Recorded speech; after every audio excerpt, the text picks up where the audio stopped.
Alert जारी किया है जिसमें 36 वीवीआईपीज को सिक्योरिटी थ्रेट बताई गई है। खासकर जो अलर्ट में लिखा गया है कि जो आडवाणी जी यात्रा कर रहे हैं उस पर उनका फोकस रहेगा और उसको ज़्यादा थ्रेट है। देखिए, निश्चित तौर से केंद्र सरकार की ये जिम्मेदारी है कि जो भी लोग विशेष तौर से भ्रष्टाचार के खिलाफ आवाज़ उठा रहे हैं, आतंकवाद के खिलाफ आवाज़ उठा रहे हैं, काले धन के खिलाफ आवाज़ उठा रहे हैं, वो निश्चित तौर से उन लोगों की हिट लिस्ट पे हैं। और मुझे लगता है कि केंद्र सरकार के पास बार बार सूचना आने के बावजूद भी काफ़ी कैजुअल तरीके से गृह मंत्रालय ने और केंद्र सरकार ने इन पूरी सूचनाओं को लिया है।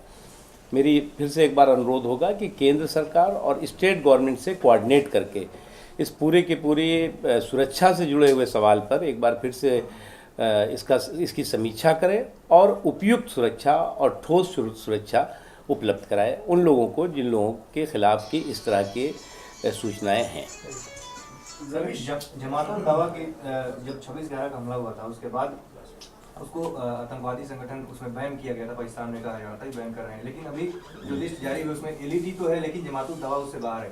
तो भारत पाकिस्तान के प्रधानमंत्री की बैठक होने वाली, मीटिंग होने वाली है मालदीव, उसके पहले इस तरह का मुझे लगता है कि ये सवाल तो श्री दिग्विजय सिंह जी से पूछना चाहिए। हर चीज़ पे दिग्विजय सिंह जी अपनी बहुत ही तीखी टिप्पणी करते हैं। अलकायदा और जमातुल दावा और सिमी के बारे में उनके क्या विचार हैं, क्योंकि मैं मानता हूं कि इस तरह के आतंकवादी संगठनों के हौसलों को बढ़ाने में कांग्रेस पार्टी के इस तरह के नेताओं की एक बहुत बड़ी भूमिका रही है। जो लोग कि आतंकवादियों को संरक्षण देने के पक्षधर हैं, जो लोग कि आतंकवादियों को सुरक्षा देने के पक्षधर हैं और जो लोग आतंकवादियों पर हुई कार्रवाई के खिलाफ आवाज़ उठाने के हिमायती रहे हैं, उनको ही आज सवाल पूछना चाहिए। क्योंकि कांग्रेस पार्टी केवल पार्टी ही नहीं है, इस समय ये वो पार्टी है जो पार्टी की केंद्र में सरकार चला रही है और उस पार्टी के महत्वपूर्ण नेताओं द्वारा आतंकवादियों के समर्थन में दिया गया बयान, आतंकवादियों के समर्थन में की गई कार्रवाई, आतंकवादियों के समर्थन में चलाया जा रही मुहिम निश्चित तौर से आतंकवादियों के हौसलों को बढ़ाएगी। और इस तरह की घटनाएं स्वाभाविक तौर से आतंकवादी ये बात महसूस करेंगे कि ये सरकार तो टेररिस्ट फ्रेंडली सरकार है, इसलिए हम इस सरकार में सबसे ज़्यादा सुरक्षित हैं। नकवी जी, श्री रविशंकर विपक्ष की एक बड़ी इस तरह के लोग भूमिका अदा कर रहे हैं भ्रष्टाचार। देखिए, चाहे उत्तर प्रदेश हो चाहे केंद्र सरकार हो, ये भ्रष्टाचार की थैली के चट्टे बट्टे हैं। और एक तरह से उत्तर प्रदेश में और केंद्र में भ्रष्टाचार उद्योग का संयुक्त उपक्रम, जॉइंट वेंचर कहते हैं ना, जिसे करप्शन इंडस्ट्री का जॉइंट वेंचर चल रहा है, जिसको कि उनके जो सहयोगी हैं उत्तर प्रदेश में जो सरकार चला रही हैं वो और केंद्र सरकार बराबर से भागीदार हैं। निश्चित तौर से आज जो है वो इस भ्रष्टाचार के खिलाफ कोई भी मुहिम चलाए, हम उसके समर्थन में हैं, चाहे वो मुहिम गैर राजनीतिक हो और चाहे मुहिम सामाजिक संगठनों के माध्यम से हो। निश्चित तौर से आज ज़रूरत है कि हर व्यक्ति उस मुहिम का हिस्सेदार बने, तभी भ्रष्टाचार का ये जो भानुमति का पिटारा है वो ध्वस्त होगा। और साथ ही साथ भ्रष्टाचार के जो जहाज़ में बैठे हुए तमाम भ्रष्टाचार के सेनानी हैं उनको डुबोने में आसानी होगी और डुबाया जा सकता है। टूरिज्म मिनिस्टर हैं सुबोध खान साहब, उन्होंने कहा है कि जो अयोध्या और उसके आसपास के डेवलपमेंट के लिए जो है वो 10 करोड़ रुपए देंगे। तो क्या ये एक चुनावी जो है वो हथकंडा तो नहीं है सरकार की तरफ से उत्तर प्रदेश चुनाव को लेकर? नहीं, पहली बात तो ये ऊँट के मुंह में जीरा है। 10 करोड़ रुपए में अयोध्या में कहाँ पर, अयोध्या के किस टूरिज्म का ये विकास करना चाहते हैं, मुझे तो समझ में नहीं आता। क्योंकि जिस उत्तर प्रदेश में अरबों रुपया जिंदा लोगों की मूर्तियों के लिए पार्क बनाने में खर्च हो रहा हो, वहाँ पर एक इतनी बड़ी सांस्कृतिक धरोहर के लिए 10 करोड़ रुपया देकर के ये तो अपमान है। सर, आडवाणी जी भ्रष्टाचार के खिलाफ अभियान छेड़े हुए हैं, ऐसे में आप किस तरीके से देखते हैं? इसके अलावा दमन में भी वो सुखा पटेल के साथ मंच शेयर किए थे, वो भी शराब व्यापारी। पहली बात तो मुझे इस बारे में जानकारी नहीं है और इस तरह के सार्वजनिक कार्यक्रमों में जहाँ पर कि करोड़ों लोगों की भागीदारी अलग अलग जगहों पे, लाखों लोगों की भागीदारी अलग अलग जहाँ पे होती है, उसको जो है वो हर आदमी को आइडेंटिफाई करके देखा नहीं जा सकता, पहली चीज़। दूसरी चीज़ ये कि मुझे लगता है कि भ्रष्टाचार के खिलाफ लड़ाई के नायक हैं श्री लालकृष्ण आडवाणी जी।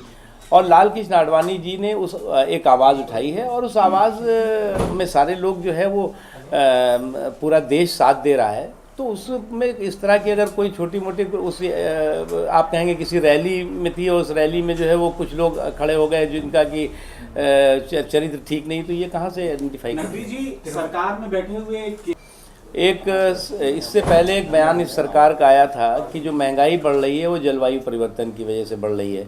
तो उस समय जब जलवायु परिवर्तन की खोज हुई तो ये पता लगा कि ये सरकार जो है वो यहाँ से 50 रुपये में चीनी ख़रीदती है और जल के रास्ते जो है वो 60 रुपये 70 रुपये में बेचती है और वायु के रास्ते फिर 100 रुपये में ख़रीद लेती है।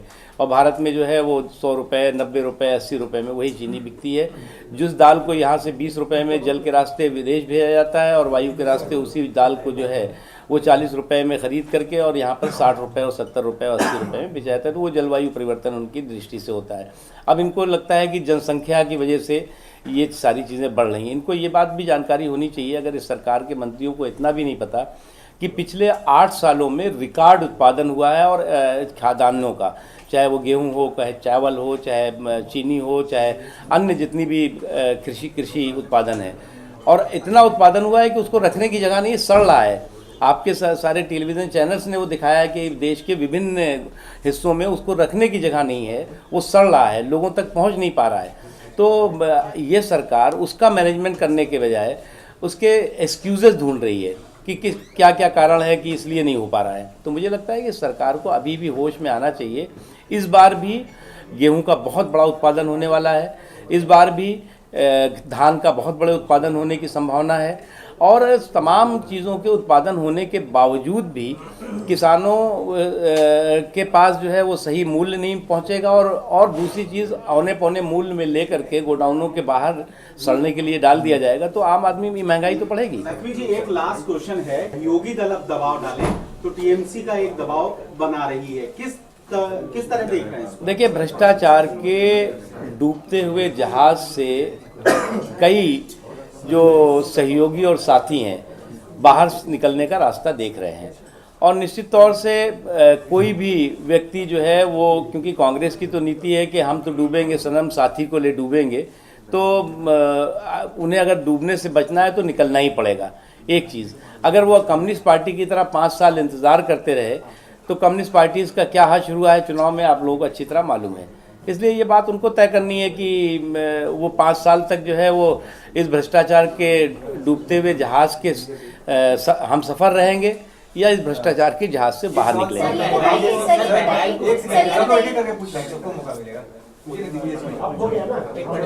सर, महंगाई को लेकर के त्रिभुज कांग्रेस के सांसद विरोध कर रही है,